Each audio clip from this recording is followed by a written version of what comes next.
at the same time, it's very undeniable, I think, that clawz overall is going to be a much better aimer. That's how this should go. gellehsak was never shabby on the aim, but clawz is really, I mean... It's shabby, and then there's like the elite. And clawz was sitting at dinner the other night, I don't know if you were there, saying, I have the best LG in the world. I have the best LG in the world. I think that's the only thing he could say in English, I don't know. Because that's all he said to me. I don't know if he's trying to wind me up or something. That's great, I like that. I am looking forward to him vindicating that statement. He even said it to me today. I have the best LG in the world. Maybe it's just like, that's just his, as you say, the only thing he knows in English, he just does it in like different tones. There's like, this is the greeting version and all that kind of stuff, like a Pokemon, I don't know. I'm definitely looking forward to seeing if he's got that on the case. But anyway, we have gellehsak not opting for the Nyx this time, opting for the Ranger. I do like that. I think the Nyx can be slightly defensive, where the Ranger gives the option to go aggressive. How's he not dead? I don't know. So much damage, but the rockets come in again. clawz will finally go down, sort of trapped in the corner there. Again, that's shotgun. I thought it would finish it off, but gellehsak picks up the first kill, and that's a really nice position to be in, as I would say the underdog perhaps in this I would go out. I haven't seen him enough, but I just think on clawz's reputation and what I know about the two players, clawz has to be the favorite. The unusual thing is that they both started with the Anarchy, when traditionally, recently, we've been seeing the Sorlag favor, just how powerful it is on this map. So either way. Ooh, here comes the clawz machine with Sorlag, and the LG will take down gellehsak. gellehsak, I think, expecting to have the engagement go slightly differently. The rocket sort of popped clawz towards gellehsak, and then it became a bit awkward, and then there you're sort of committed. There's only so much you can do. But a re-engagement here off the spawns, and clawz will make the next frag. Some nice sevens coming out there. I was just about to say, the nice thing, and it's for both frags now, he hasn't used the spit, which means gellehsak really needs to be careful for the next engagement and just try and avoid clawz. Going with the Ranger. So, interesting, we don't see the Nyx from gellehsak in that sense. That's of course what you were predicting. I was predicting it, but the Ranger gives you the option of the die roll, which is obviously potent against the Sorlag. We've seen it a number of times already this tournament, but also substantially in practice, that given the hitbox and the size of the champion, you can do that to great effect. But also, as we've discussed on previous streams, the Nyx is weak against the Sorlag, and I think he might have expected that to be the biggest hurdle playing clawz. Well, it looks like clawz is going to discover the location of gellehsak. Oh, trying to go for that telefrag over the die roll, failing though, and there's the pursuit. And it is interesting with the die roll dynamic, just for and choosing that instead of going for the Nyx. Maybe it's one of those, as you say, I feel like I'm the player that perhaps shouldn't on paper win this series, and I'm going to need something a bit crazy to do that, and the die roll sort of offers that, as opposed to being like, I'm going to play Nyx and I'll play him out smart with the ghost walks, try to play the game where you feel like I am the better player. Yeah, tries to go for the variance a bit more with the die roll. Yeah, I completely agree, but it's never going to be that's the only reason why you pick it. It's just something that can be highly effective. It's more the fact that the Nyx is very vulnerable against the larger champions, in particular the Sorlag. The clawz is gellehsak's doing really good against the clawz Anarchy, but it was the Sorlag that caused the problem last time. Yeah, it's a good pick up, that frag, and again showing the proficiency of the speed, power speed that gellehsak has on that Anarchy, and he's got to be careful. Again, one of the things we've seen so far with gellehsak is that he's been caught, it's sort of been caught off guard by clawz and catch, and then basically in a spot where he can't disengage properly and then just goes down. And this is another situation. He runs into clawz, taking a route that clawz expected, and gets finished off rather easily. So far, the tone of these first few frags that we've seen in this does make clawz look like the better player. Yes, I would say so. I mean, he's taken out clawz Anarchy fairly easily, but as soon as clawz gets a foothold on the map with Anarchy, we can see him doing almost taking quite light work with gellehsak, taking strong positions and just bullying him away from any items, but catching him off guard, as you say, multiple times, which is quite unusual. Yeah, so clawz now just biding his time as he stacks up on another light armor, 100 for him. And now we have gellehsak playing by the tele exit, sort of cornered there in a small way. Obviously, the Mega's 10 seconds away here. clawz is just trying to get some damage should gellehsak try to make an escape. And also because clawz has position on the rest of the map, he can beat gellehsak to any item. So it really benefits him to stay here as long as possible. gellehsak knows he has to move, and there's not much you can do from that position. He made a bit of a hash brown with that whole kind of situation. He should have just manned up and balls out of there. But yeah, just being a little bit too cautious, maybe too much respect for clawz's LG. There we go, trying to hit the die roll on the riskiest one I've ever seen. But this is the problem, as you mentioned before, in that it is an all-in play. And And if it doesn't work, you're just going to give away a free champion because you're stuck in a situation with no get out. Absolutely, and so far clawz seems to be looking to manage himself pretty effectively, quite composed, maintaining his equanimity. Oh, I like that. There you go. Another fancy word for composure. I learned that from Tasus many years ago, actually. Used to use on his fast a lot. Shoutouts to him. gellehsak going down again to clawz. Doing quite well. The Anarchy surviving with 10 HP. I don't think he used the inject as well, actually. I think he kept that up. He used it mid-fight. Right. Yeah. But this time we can see what clawz's Anarchy can offer, because we haven't obviously seen it so far. And not a lot. It's dead here. Way to go, cast a curse. Yes, indeed. But once again, it's the Sorlag. We haven't even seen this Sorlag die yet for clawz. So that's step one for gellehsak. And it looks like gellehsak's going to get a good engagement here. Catching clawz off guard for once. That's nice, but unfortunately for him, clawz will turn around and quite easily dismiss him with the rockets. Yeah, I mean, it was just, again, a little bit of a mincemeat of the whole situation. And missing one rocket, the spit didn't really connect. Wow, going in, that was a really risky play. Almost as if he had given up on life. It looks like gellehsak in some of these spots doesn't have the confidence that he can actually outplay his opponent. If you take things easy, it's like, okay, we're going to sort of work this position, get some damage in there, see where that gets me. Am I ahead? Am I behind? Okay, a bit behind. Okay, going to go try and stack up a little bit, see what's going on. Try to just force a cooldown, force them to use a cooldown, or something. Just try to actually really duel. It's like, I'm going to try to take this fight. I think, and if I lose, well, great. I think you're completely right. All of those rounds finished in kind of like 1 minute 30. Yeah. It was just like, I'm going to take a fight. If it goes my way, great. If it doesn't, nah. Like, he never really took the time to back off, play position, or try and work his way with the smaller items, bully his way onto a bigger item. It was just like, it's now or never. And we saw that with the Ranger trying, I think it was twice, with Dyrovs failing both times. Just very risky plays that, for a lot of them, didn't even have a high reward. Would you expect something different going into the following maps? I mean, Corrupted Keep, obviously there's no rail. I think obviously it could be easier for gellehsak to find a way in if he has a rail, I think that's exactly it. I think he has to play the rail game. His aggression with the rockets and LG was just not being matched because clawz was far superior and taking fights with bigger stacks, and just gellehsak was unable to do anything. I mean, there was never a time where clawz felt vulnerable. I don't think he got low on the Sorlag once across all 3 rounds. So it has to be that gellehsak tries to stay alive on his Anarchy. I think that's where he looks his best, theoretically, and utilize that rail, try and keep clawz at range. But then clawz has a great rail. But the nature of Quake Champions is if you can stay alive, you always have a chance. So that's the key. Try and stay alive, try and keep clawz at bay, because if you are hitting your rails, he can't push in on you. I don't know what the hell's going on. I know, I'm really what the hell's going on? I want to just hear like trying to look over, but screaming of the crowd. Stick with us on stream B. We don't need screaming crowd. But they're screaming on side, screw this. It's just us two. So sitting here now. Recording a VOD. Yeah. Oh. You have me. It's all good. Well, I mean, I'm curious whether or not, as you say, gellehsak can bring about resurgence, use the rail to his advantage. clawz, though, that could be something that clawz is like, oh, nice, I can pick up the rail and just, finishes it, even more quickly. And that's the thing with gellehsak, just, as you say, it's kind of like, he's almost as though he's playing with one life, whereby if the Anarchy doesn't work, it's like, that's kind of it. It's like, I'm going to throw this Dyrob out there. It's like, oh, that didn't work. Well, now I'm dead as well. He's got to this stage. He clearly has a sound basis. Maybe he's got somewhere to be, man. Maybe he's got somewhere to be. I mean, let's find out. I don't want to say he doesn't care, because he obviously it'd be from him moving forward. That's a massive achievement. I know as we said at the very start, he's content to be at this stage, but that's not saying he doesn't want to win. It's just that I think he knows clawz has a superior skill set and was trying to use relatively quirky tactics to get around that, and it just didn't pay off. So again, I do expect that he sat back from his death and felt that hyper aggression didn't work. Maybe I do need to sit back a bit more. And one thing he may not be used to as well is how hard clawz will be hitting him, because that's also a really big difference. That if the practice pool you're up against, and people that you're playing don't hit as hard, you sort of base your decisions more around by taking less damage. Yeah, 100%. If they are the type of the plays that you would get away with in practice against less aimers, you're right, then it's something he would have been doing, and now it's not working. Sure, it took a whole map to realize, but if he has realized that, maybe it is time to reassess. And there's a nice start to Ruins of Sana. Looking to ruin clawz with a quick rail, and stack will be ruined for the time being, but it should be back up into a good state soon enough. Looks like the challenge comes onto the Mega there from gellehsak.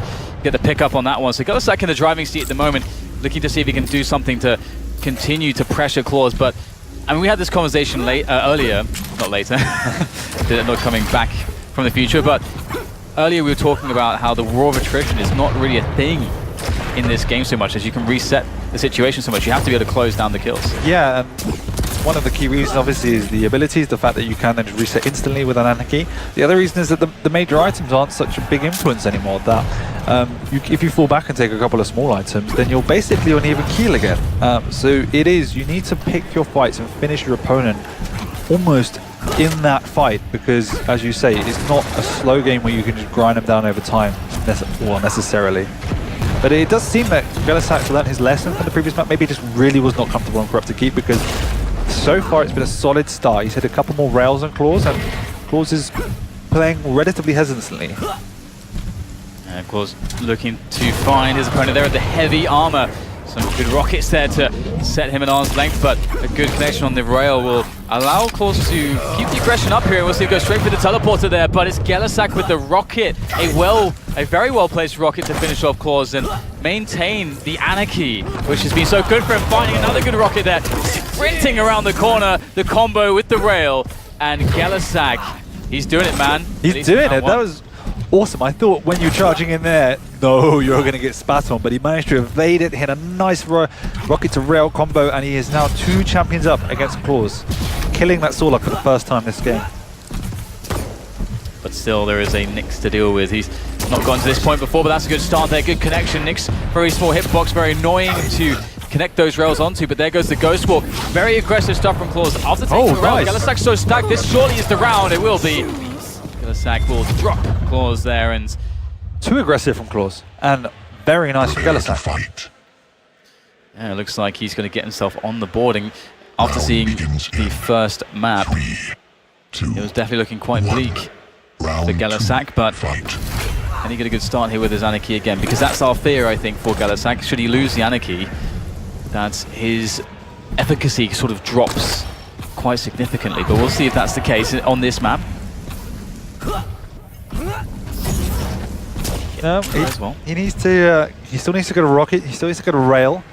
But this time again, playing very carefully. Good respect for clawz's aim, and keeping an awareness of clawz's position before he moves on any of these weapons. Nice double back. Oh, gotta be careful there. Vander can move so quickly. Oh, Super Shotgun not good at this range. Doesn't have any weapons at all. This is so awkward here for gellehsak. If he can get out of this alive, he'll be very happy, and he will be able to do so. And not just that, picks up the... Oh my god, surely not. Close range for the SSG. It's the only gun that he has. Oh my god, he gets the kill with the SSG Super Shotgun. And now he's going to follow up with the LG onto the Sorlock. clawz in trouble right now. There's no escape. Back against the wall, trying to get the spit down there to make it harder to close the distance for gellehsak. And gellehsak indeed will be zoned away. Exceptional play from gellehsak. Unfortunate to finish off clawz yet, and I think looking back, he would be like, well, maybe I do have a chance, and he really can look to steady the ship. I can't believe he had nothing but a Super Shotgun. It's pretty powerful, man. Escaped that situation. When I saw him take that red, I knew exactly what he was going to do, and he didn't hit anything for the first shot, but it was exactly the right move. But crazy stuff. That is the high risk, high reward play we're seeing from gellehsak, but this time the actual decisions he's making are far better. He's a good stack now to work with. He waits clawz to approach the heavy armor position. Looks like we'll be able to hit the sound cues there. In comes clawz. Good rail, but the heavy will replenish the armor lost, and a great follow-up rocket from clawz will decisively deal with the very troublesome anarchy from gellehsak, and clawz must know at this point it gets easier from here. That's a great connection, misses the shot, but through the telly will gellehsak go, and there's the pursuit from clawz. Got to be very careful with this one. Down quite low, both players missing close range rails. That's very awkward. And it's going to be gellehsak that picks it up. 22 health remaining. Yeah, that was a very awkward situation with 3 missed rails apiece, but gellehsak in with a chance to go 2-0 up on Ruins of Sarnath, but only again the Nyx to deal with. clawz this time needs to be definitely reassess the situation, because his aggression on this map is not paying off this time. Particularly with that Nyx, if he does pop that Ghost Walk. Last time, as we said, he went hyper aggressive and it just didn't pay off. So again, please just play it a little bit cooler. taking it easy once again, looking for good positions to work off of. Always got to be thinking about where you're standing, what the engagement and disengagement possibilities are from that position. Don't want to overcommit yourself anywhere. Exactly, and that's the way in which gellehsak's Anarchy died on this map, taking the wrong position on the side of the stairs, trapping himself in that doorway. It's those little things that can really win or lose you games.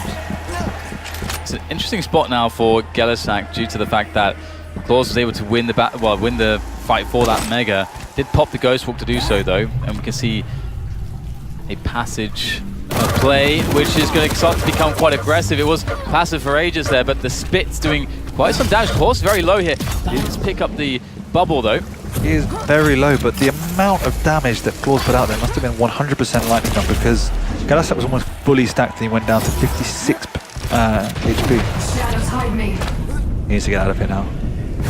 That's really unfortunate for clawz. I mean, unless a big mistake comes in from gellehsak, or he does go for the engagement, and double rail coming in from clawz. He might want to finish this off now, trying to close the distance as he goes closer. Another rail connected, but over-aggressive perhaps, and gellehsak will take the second round. Slightly over-aggressive, but the fact is he popped his Ghost Walk to get there, and then he was trapped. His only realistic solution was to hit everything, and he missed one last crucial rail, and it cost him his life. Round 3. Fight. gellehsak having a good time of it so far. Going close in with the machine gun. Unfortunately, it's no super shotgun. We'll be able to back off for the time being and collect some items. All the guns except the rocket launcher now, or the major guns that you'd want to have in this situation. gellehsak will actually once again spot clawz in a position where it's hard to escape here without an engagement. It's up to gellehsak whether or not an engagement happens here. Ooh, I think he messed up the rocket jump here, and it's actually juking and jiving. I'm not sure what's going on with this movement, but it's working here for clawz, as gellehsak will get out of dodge. That was again a very awkward situation with a couple of mistakes on both sides. I think in that situation, if it was me, I would just man up and use the actual raw speed to try and get out, because as we all know, Anarchy is exceptionally annoying to hit with the railgun. Either way, somehow both survive alive, but now clawz is really on the back foot with no stack to work with. Ooh, is gellehsak going to time this well, dropping down to the heavy. Now will clawz be aware of this, gets the rail connected. Will that be the cue to go in? Another rail, and that's a very dead gellehsak, but he manages to slither his way out of that one. Back onto the Mega, but incredibly weak. Has to go for it now. Had the rail up, had to hit that shot. Can the rockets do the damage? They cannot. It's going to be clawz who picks up the frag, and clawz still rolling on the Anarchy, or rather, I suppose, hovering. Hovering on the Anarchy, indeed, yeah. It was a good play coming out from both sides, as we see a bit of aggression coming out from random golden play from gellehsak. Yeah, a bit of aggression from both sides, but great timing from clawz just to push in at the right time as gellehsak was waiting for that Mega health. Now catching gellehsak, going for that Dyro play. We saw it almost as an act of desperation every single time in the previous map, and clawz is back in it. gellehsak, he picked up the first 2 rounds, but is that all that there is to be for him, as clawz likely is making some adjustments as the playstyle of gellehsak has changed somewhat on Ruins. Fight. Indeed, and that was much better played from clawz, working the items better than previously, and just, it was a couple of mistakes from gellehsak as well, so we'll see how he does this round as clawz claws his way back into the game. Looking to go use that high ground. Some damage off onto gellehsak. He connects a rail as well. It could be quite problematic. Oh, got to be very careful here. gellehsak laid the trap by the telly with the rockets in hand, and clawz completely misread the situation, and that will be the end of his first champion in this round. Yeah, exactly right. Misreading the situation is what happened. We were talking about how aggression can win you games, but they can also lose you games, because that was not the situation to push in. Yeah, just didn't consider a rocket could be close there, and very nice from gellehsak to capitalize. Still, it has to go further than that. He's got his back against the wall. Oh, quick rocket jump though, but he will be body blocked by clawz, and there goes the spit as well. So it's a great idea from gellehsak. Actually, I think quite unfortunate with the timing. Yeah, definitely. I don't believe that clawz was anticipating that. He was just in the right place at the right time. And now gellehsak is stuck with only a rocket launcher to work with, which is not a great position to be in. Yeah, great connections from clawz, hitting both rails. Remarkable stuff from him now as he looks to try to put the pressure onto gellehsak after just picking up that Mega, picking up the heavy. Now's the time to go. It's a very stacked Sorlag. It is, and that's perhaps the most difficult position to be in a duel is when you're facing a Sorlag with aim that likes to use speed and also has a stack to work with. And great flick. Great rails. And that will be that there for gellehsak. And very fast round. clawz making it look much more decisive. It seems to be on Ruins that each round, well, round to round from the very beginning, it's like very tough for clawz, got slightly less tough. Well, then clawz just about picked up a round. And then that last round seems like it was pretty easy for him. Yeah, the perception I get is that gellehsak is obviously a very, very great player, but as soon as he's on the back foot, he kind of loses his way a little bit, and he gets himself in difficult situations by not really thinking what he needs to be doing on the defensive. When he's in control, he's exceptionally good at rotating the items and keeping awareness of clawz's position, but that's not exactly true when he's on defense so far. Oh man, 2 big rails, and clawz knows Anarchy is very squishy. 1 bullet of machine guns, all it takes. And we know how much of a big loss that is for gellehsak right now. Losing the Anarchy is going to send his confidence down surely. As gets caught with the Sorlag there on the bridge. Very easy LG and can't pick up the Mega during the fight. May have made the difference, but clawz now 1 kill away as we see the desperation, the Hail Mary dire orbs coming out again. We're used to seeing it from gellehsak. Has not worked out for him once just yet. Pursuit is good, and that's it for clawz. He will take map 2. clawz pretty convincingly will be defeating gellehsak. I mean, we saw some good stuff here and there from gellehsak, but overall clawz definitely looked like the more rounded player. Yeah, it took a bit of a scare going 2-0 down, but they were hard, ground out rounds by gellehsak. As soon as clawz got the upper hand, we can see how he's able to capitalize on his advantage extremely well, just getting on his opponent, understanding what he needs to do with the right weapon choice, and hitting all the shots. And when you're playing like that, I mean, again, it looked relatively easy, but there was not much gellehsak could realistically be doing.